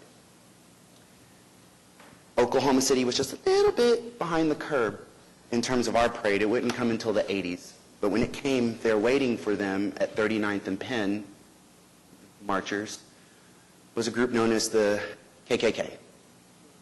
Turns out people of a feather flocked together, and the people who were racist and anti-Semitic We're also anti-lesbian, anti-gay, anti-bisexual, anti-transgender Hulk. What the KKK did not anticipate that day were thousands of people walking over that hill. More people coming out and being proud of who they are. Just a few years before Oklahoma City's first Pride Parade, a club opened on 39th and Penn called Angles. And for 4 months, this club faced police brutality, citations for phantom ordinances. And on one night, the owners of Angles arrived to see the police literally tearing down their front door. And the good people who owned Angles said enough, and they filed a lawsuit against the city. And so too did some of the people who had literally alleged they had been beat that night, as they had been for decades. And they won their lawsuit. But they didn't want money. What they wanted was that the police should only come to 39th and Penn should they be called to serve and protect. And so too, this is what we do now. This is what our police do. Today they march with us, beside us, protect us in our parade. That is what growth looks like. I would encourage all of you who would like to know more of this history to go to PBS Stonewall Uprising. It's on online. I would encourage anyone who has questions also, there's a documentary called For the Bible Tells Me So. I would encourage everyone to Google From Closet to Community in the Gazette, a two-part cover story I wrote on this topic in 2011. And I would say, as the first openly LGBT representative on City Council, please know that when I saw my first LGBT character in the film The Birdcage, my mother's favorite movie right next to all three of the Godfather films, my mother, it was illegal still to be LGBT. When I came out of the closet at age 19, it was illegal to do so. I am scared up here right now saying these words, if I'm being honest with you. But I know it is right because I've done my homework. That's what good teachers do. I want to thank Drew from Permits for working with us to get the Pride Parade on 39th Street going once more. I would invite every single City Council person here to join us this Saturday at noon for that parade. Don't worry, it doesn't make you gay. But we put on a good party. And to my kids who told me that they worry about walking on sidewalks, and I want to bring this completely down to earth. That's the history. To my kids, my students who told me that they are scared when they walk on the sidewalk because of harassment. To my OCU students who tell me that when they go on runs and jogs that people yell the sort of words that bullies yelled at me when I was a kid. I tell them a better environment is on the way, and to be yourself, and to love yourself, and love each other. That's what our religious texts teach us, with their heart. So once more, I would invite all of you to Pride. I would say to all of Oklahoma and across the world, happy Pride. And I would say also, I got to go attend the Congress for New Urbanism this last week. I want to thank the city for allowing me to attend that. And I'm excited to get to work on some walkable neighborhoods. Thank you. Thank you, Councilman. Councilman. And thank you, Mayor Holt, for being there last night. That was really great. Of course. Councilman McAtee. Yeah, Mayor, thank you for having another event to go to last Friday. The Vice Mayor got to go to a birthday party for the U.S. Army, held downstairs in our City Hall, and it was a very uplifting event. The quality of the young people who serve our nation to protect us and our rights are just unbelievably professional and gracious, and thank you and thank them for putting on a good birthday party. Great. Thank you, Your Honor. Councilman? Councilman Greenway? Thank you, Your Honor. 2 weeks ago, Doug Dowler and I got to attend a conference on government improvement and innovation, and with the city currently in the process of looking for an innovation officer, I thought that was a very timely conference that Doug and I got to attend. It was interesting to hear stories from other cities that have already developed that position. But thinking back, we've had that in some respects, and people don't realize how much the city auditor performs similar types of reviews in terms of trying to improve efficiency and operations within the city through management performance audits, not just strictly internal audits. So we've been pursuing that effort, and I know the city auditor has been able to accomplish some very significant types of improvements, but I'm truly looking forward to this new position because one thing that we learned from the conference is that there's improvements in every department, just like there is in private business or any other organization. And many times the improvements come in very small segments, but overall they improve the efficiencies and operations of the city, and the citizens are the ones who truly benefit from improved operations. So I appreciate Mayor Holt and our city manager and the staff pursuing that effort, because I do think, again, the citizens will be the ultimate beneficiaries of this effort. One final thing I just thought I'd share. So one of the sections concerned different approaches to operating the city. And in Minneapolis, they brought in people from an artistic background to be involved with some pretty high-level code enforcement activities. And my initial thought was, oh, they just tell people quit doing it and move on. But they don't. They are very effective, and they have some very great results from putting artistic individuals in various types of enforcement programs. That's just one example of the many ideas that we were able to gain from the conference. So I appreciate the opportunity to go up there. Thank you. Councilwoman? Councilwoman Nice? Yes, I have a few things. So I want to also start with Happy Pride Week. And Friday we went to the Plaza District. I took my mom to just kind of experience what Pride has to offer and just enjoy the community. And that was her first time ever seeing a district and Plaza District. So I think, again, when we're talking about getting out and experience in different parts of Oklahoma City, this is definitely what it looks like. Also, I wanted to talk about the Coyote Love Run because I'm excited about it, benefiting Heartline, which I serve on the executive board for, and our motto is to help Oklahomans receive information 24 hours a day. And for us here to know, Heartline is a gem because they serve 76 of our 77 counties within Oklahoma, and they are located in Oklahoma City.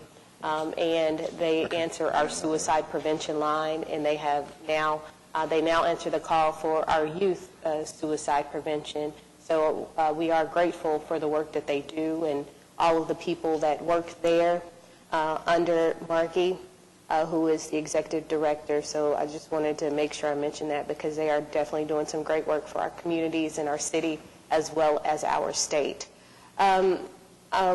I know a young man that received a scholarship from Grand Gentleman from Douglas High School, so I did want to make mention that I was able to see him receive that scholarship, and it's very important for us to commend our young people for receiving these types of accolades in our communities when obviously sometimes they are told that their zip code is not going to take them far. But when they are receiving these type of accolades from young men that actually look like themselves, Grand Gentlemen, it means something. And with this young man from Douglas, there was also an article in this past Sunday's paper, which made me very proud to see, and I'm sure maybe you saw it or maybe you didn't, but it's a father-daughter duo that are teaching at Douglas. And it's near and dear to me. It's Mari and Coach Hubbard, and it's Mari's mom, Miss Karen Patton, was one of my favorite teachers at Northeast High School, so that's where she got her upbringing from her parents, who are both educators. So for her to be now in this same field and impacting the lives of our young people at Douglas, it definitely makes a difference. And I just wanted to commend both of them for that. And I know the article said her dad was very surprised when he realized and knew that she was coming over to teach with him. alongside him at Douglas High School. So very excited about that. I also want to thank again all those who came to our Oklahoma City Black Elected Officials Forum for the conversation, and I know we'll have one with the mayor on the 25th at Douglas. Paige Woodson at Douglas, so please come out if you can. And this Saturday, past Saturday, we had the vaccinations and the food giveaway with the Oklahoma Strong Neighborhood Initiative, and it was very well attended. And also, the Heartland Flyer just celebrated 20 years. Can you believe that? It is 20 years young. And it was really great to see the young lady who named the Heartland Flyer. And now she's an adult with 3 kids, and she's married herself. And she received a golden ticket, so she rode that Heartland Flyer all the way to Fort Worth. But it was great to hear some of the great things that are coming for the Heartland Flyer as well. And congratulations to Stella Nova. They have opened their brand new location within Ward 7 at 150th and Western. And I know Councilman Cooper was a part of the American Creed conversation. We're going to do it in the Northeast community, and it's going to be this Sunday at Paige Woodson Auditorium. So we do hope everyone comes out, and then I'm almost through. I'm going to leave you with this. Tomorrow we celebrate a day called Juneteenth. So I know I have mentioned it before, but I do want to give you the history of it today, why it should stay on our minds, and why it should be important and significant for us, especially here in Oklahoma City. During the American Civil War, President Abraham Lincoln, he issued the Emancipation Proclamation on September 22nd of 1862. The effective date was January 1st of 1863, and it declared that all enslaved persons in the Confederate States of America in rebellion and not in Union hands were to be freed. Texas was not a battleground, and thus the people held there were slaves were not affected by the Emancipation Proclamation unless they escaped. By 1865, there were an estimated 250,000 enslaved people in Texas, but on June 18th of that year, Union Army General Gordon Granger, he arrived at Galveston Island with 2,000 federal troops to occupy Texas on behalf of the federal government. And the following day, standing on the balcony of Galveston's Ashton Villa, Granger read aloud the contents of General Order Number 3, announcing the total emancipation of those held as slaves. And I quote, "The people of Texas are informed that in accordance with the proclamation from the Executive of the United States, all slaves are free. This involves an absolute equality of personal rights and rights of property between former masters and slaves, and the connection heretofore existing between them becomes that between employer and hired labor. The freedmen are advised to remain quietly at their present homes and work for wages. They are informed that they will not be allowed to collect at military posts and that they will not be supported in idleness either there or elsewhere." Formerly enslaved people in Galveston rejoiced in the streets after that announcement, although in the years afterwards, many struggled to work through the changes to make it through society. But the following year, freedmen organized the first of what became the annual celebration of Juneteenth in Texas, and we honor this in Oklahoma, and there are only 4 states in our United States that are not honoring this holiday, but I am happy to say that Oklahoma is one of those states that honor it. But why it's so important, I read a quote. "But what a feeling can come over a man just from seeing the things he believes in and hopes for symbolized in the concrete form of a man, in something that gives a focus to all the other things he knows to be real, something that makes unseen things manifest and allows him to come to his hopes and dreams through his outer eye and through the touch and feel his natural hand." That's a quote from Ralph Ellison from his novel Juneteenth, and that was the second novel that was written, and parts of that manuscript were burned by fire in 1967.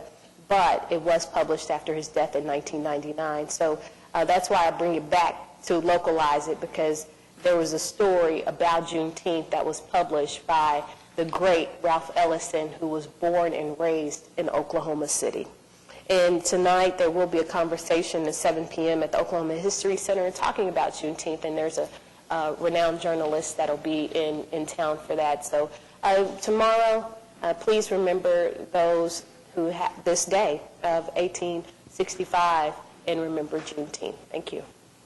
Thank you. Briefly, I want to thank the Love family for their generous donation to our Scissortail Park Foundation. I want to thank the Loves for their involvement with the city. I want to thank them for the $2 million which will go to support stage productions and maintenance of our soon-to-be great park. And that's very meaningful to me what they have done. So thank you. Thank you, everybody. All right, that brings us to item 12, City Manager Reports. So the only thing we have on for City Manager Reports today is a sales and use tax report. June was a good month for our sales tax collections, 3% growth. Finished the year strong. We did, have a few months there where it lagged a little bit, where it was a little bit lower growth, and we did have a decline there in the spring. But going forward, right now we've got about a 2% projection on sales tax. We finished the year at about 3.4%. But again, our economists are suggesting that we'll see the economy slowing in the next year, and that's something that we prepared the budget for. So.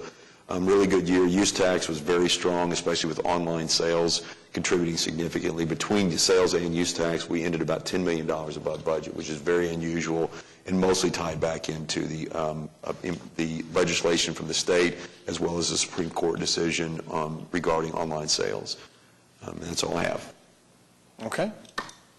Thank you very much. That brings us to Citizens to be Heard, item 13. And we'll start with Mary Maddox.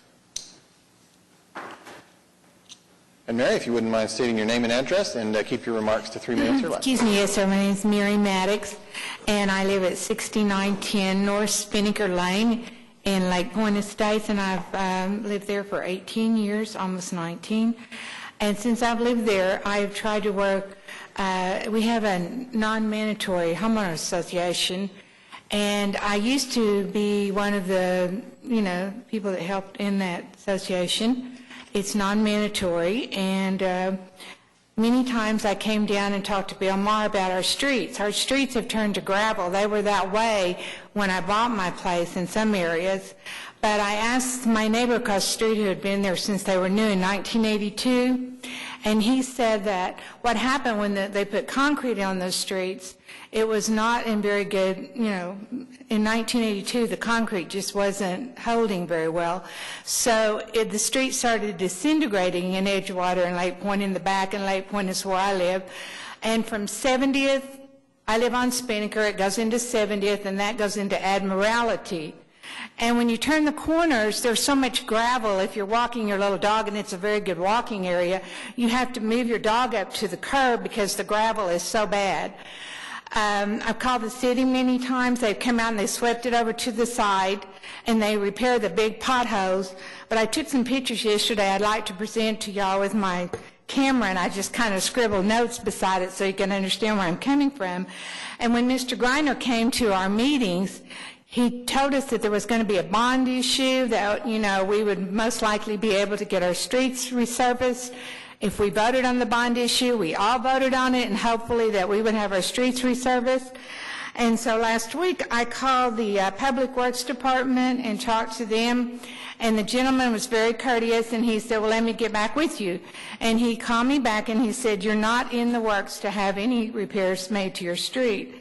So then I called Mr. Greiner. I was very upset because we've been hoping for 18 years to get our streets repaired. And just about 3 years ago on Grand Boulevard, the Lake Road of Lake Hefner was completely blacktop and resurfaced. And we kept hoping they'd come over to our streets because we're just a few blocks, 3 blocks from there, to start work on our streets. But our hope has been just gone by the wayside. And so I'm here today not only for my property values, because it's very hard. We have a wonderful neighborhood. The average sales in Lake Point is $300 to $325, and we pay high taxes. Our taxes have doubled since I moved there, and I know our taxes go to support Tuttle Votek, and I'm very proud of that, but we need decent streets. And the last thing I want to say is we passed maps, and maps put bicycle trails all along Northwest Highway. And I turn that direction almost every day. I've never seen a bicyclist riding on those sidewalks. I know there are some because I don't watch it every day.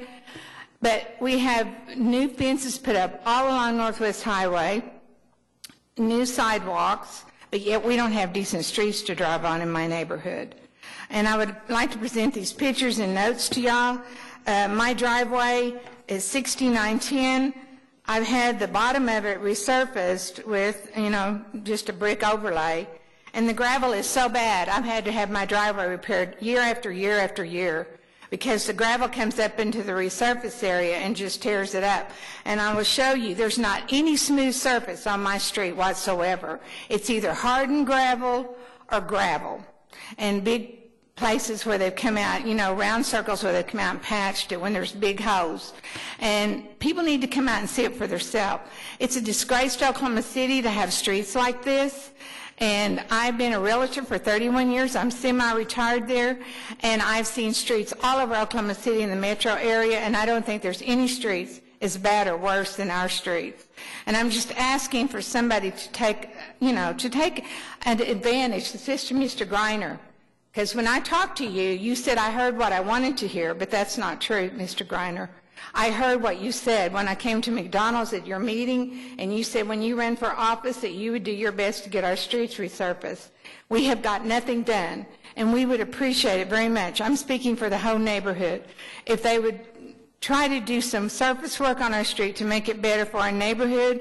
It's a great walking area for our little dogs. We have no sidewalks, but it's a quiet street. It's cul-de-sac streets, and we can't walk our dogs without putting them up on the edge of the street to keep them from getting hit because the gravel is so bad we can't walk all the way along it. You can't even walk with, like rubber-soled shoes. It's so hard, it penetrates through your shoes because it's all hard surface gravel. And I hope in respect to the city, I love Oklahoma City, I've lived here all my life, that y'all will do something about our streets in that neighborhood. Thank you. And I have some pictures if anyone would like to see them. Thank you. Ms. Maddox? Eric Winger is our Public Works Director. He's sitting right here. And so you can get with him.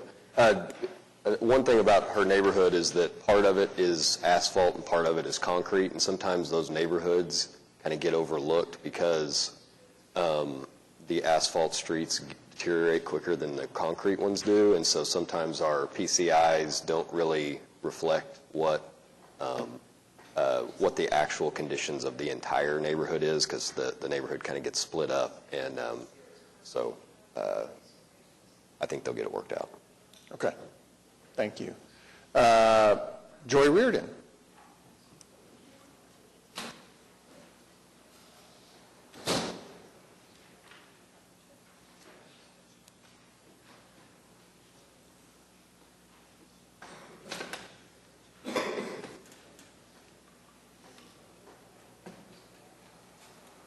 Hello, council members.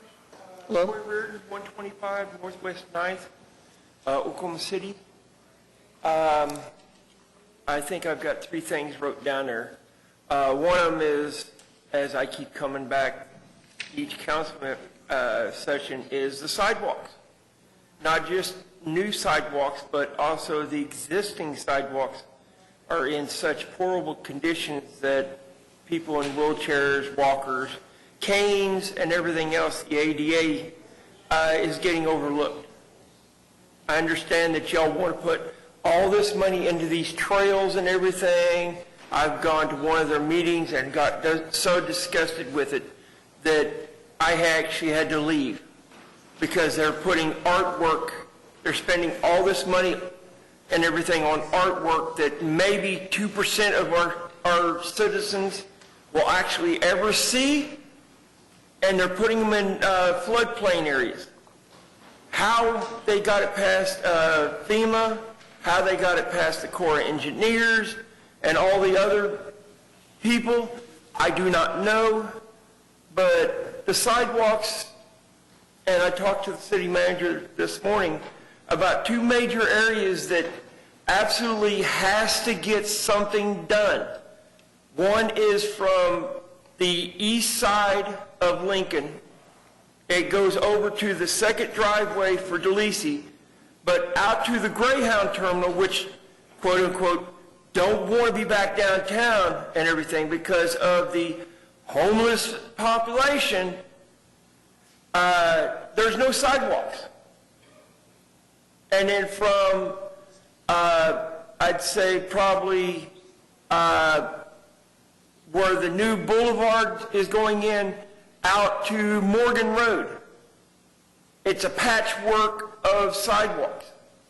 Do you realize that most people on Reno going out that way will drive 60, 70 mile an hour because they, quote, want to get home? What about the people that need to go out that way, especially going to OSU, OKC, for school? One of the biggest school campuses in Oklahoma City is OSU, OKC. It goes from Reno to 10th Street, from 44 or 244 or whatever, to Portland. There's no sidewalks to go from north side of the campus to the south side of campus. The other issue is the street lights. I know y'all's working on it, but last night while I was sitting with one of the Embark employees from Hudson, I think it is, to the circle there where the Buffalo and everything is, just east of St. Anthony's, is out. And the other thing I've got is we do not, as far as I can tell, we do not recognize one service that provides the bulk of the calls, and that is the fire service. I understand that we had a full month for the police department. Can we at least do something for the fire service? Can you say that again? Do what? The fire service. Do what for the fire service? The whole month. Last month was done for the fire service. For the police department. Why can't we do something? And there's several things coming up for the fire service that's coming up. Okay. And one other thing. Who has taken my challenge? Is this to ride the bus? Mm-hmm.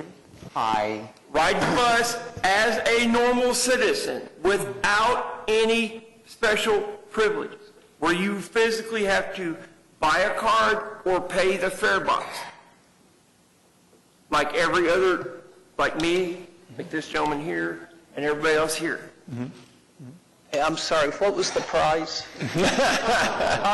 Handicap or reduced fare is 75 cents per ride. You said it's price. $1.50 for regular fares. Yes, it's $2 for reduced fare for all day, which gives you from the time that you buy it, say you bought one today, until the time tomorrow. Regular fare is $4. It's $15. It's $7 for a weekly pass, and it's it goes from there. You can get with the people at Embark and figure out. Yeah. It's no, also I'm sorry. online. I'm sorry. Yes. That's Thank okay. you. No, I'm sorry. Thank you. That's okay. But yeah, the challenge is still standing. Right. Well, I think many of us have ridden the bus, and I'd like to continue to have those experiences. So thank you. And But it would give you an eye-opening as to what actually goes on the bus every day.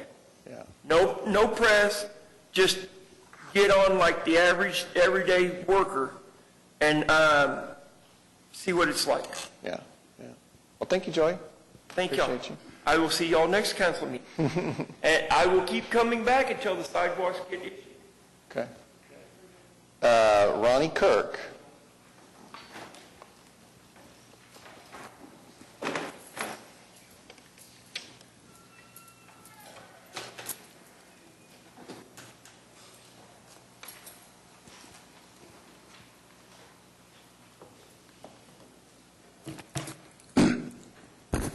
My name is Ronnie Kirk from 2328 North Missouri.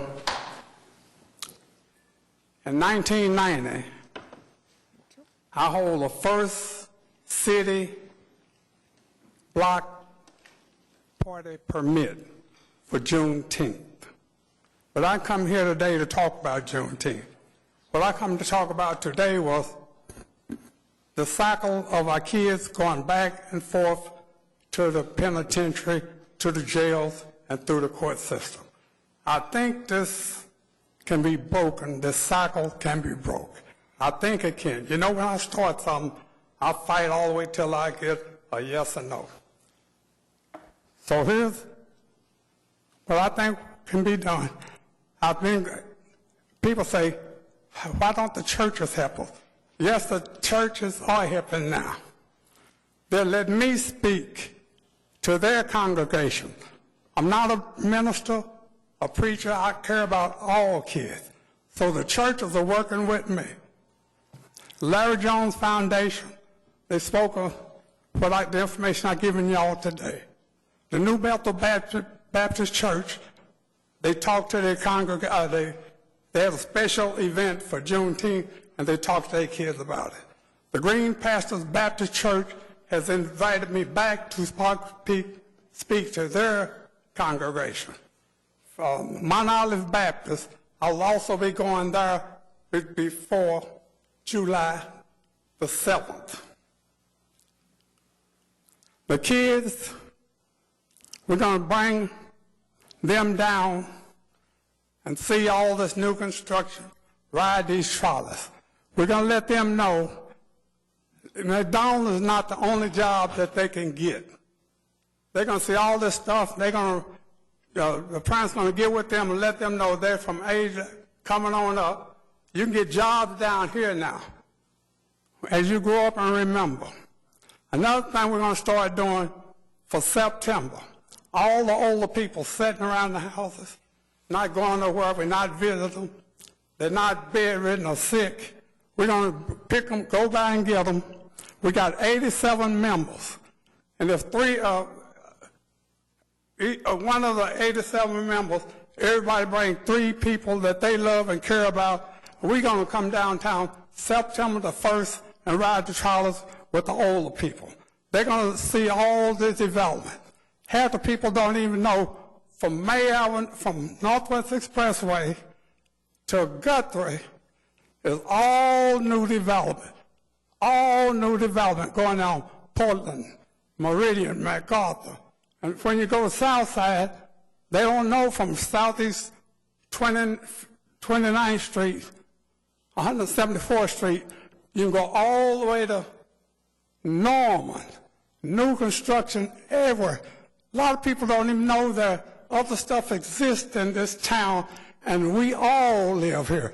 So we're going to start showing them what they can do to see some of this stuff. We ain't going to just let them go by the wayside without at least knowing. So therefore, that's the reason I came down here today. We're going to, this cycle of the kids going in and out of these penitentiaries, by me working through the churches working with me to talk to the kids, I think the cycle can be broken. We're not worried about Detroit, Houston, Kansas, Denver, but we care about all kids. The ones we're going to concentrate is the ones here in Oklahoma. I think we can make that work. We're going to make that work. And thank you. Thank you. Mr. Kirk, do we have his number? Do we have your information? Because I want to see how we can help facilitate and work with you to get those young people down here for July the 7th and September the 1st. So I'll get with you so we can figure it out. Well, thank you. Y'all have a good day. You too. Thank you. Thank you, Mark. All right. That concludes citizens who signed up to speak. We will now go into our 2 previously approved executive sessions, and we'll return.